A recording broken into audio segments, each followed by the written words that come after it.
'Twas the Wednesday before Kwanzaa, went all through HR. Every employee was working, every door was ajar.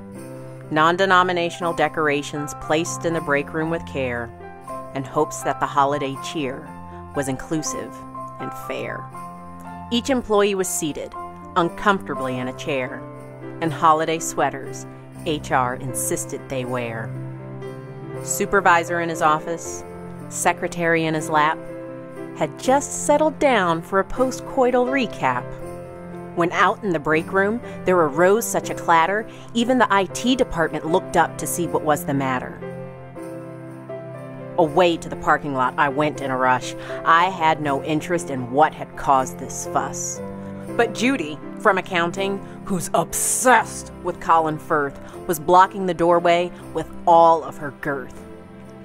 Then what to my wondering eyes should appear but Jan in a costume that wasn't quite clear. With her blonde hair and cornrows, with beads on each end, we knew her next statement would be hard to defend.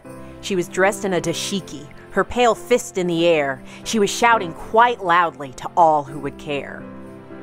"Come Keisha, come Kathy, come Tyrone and Quantrell! Come Traci, come Wanda!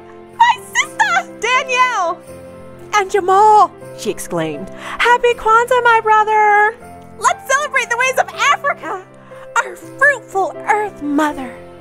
At the end of her sentence, she started to dance and shouted aloud some unintelligible chants. I pretended to focus on my Excel spreadsheet when I smelled what I thought was rotted goat meat. Turns out I was right. Jan had butchered a goat.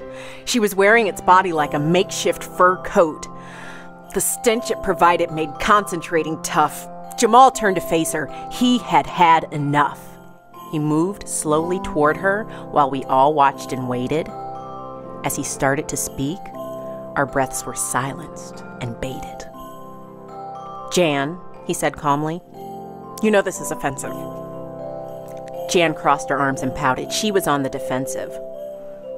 Kwanzaa is not about dancing and animal sacrifice. Jamal was trying so hard to speak in terms that were nice. "I don't know where you learned this, I don't really care, but please act like you have some dignity to spare." She lowered her head and responded quite meekly. "My main sources of info are Wikipedia and Us Weekly. I can't help myself sometimes. I get carried away. And I really wanted to help celebrate your people's special day." Jamal gently explained it was 7 days and not one, and goats were not slaughtered, it just wasn't done. Jan wasn't listening. She just heard she had 6 more days. It would take more than logic to curb her misguided ways. And while Jamal explained the importance of family and being together, I still felt the need to update my resume and cover letter.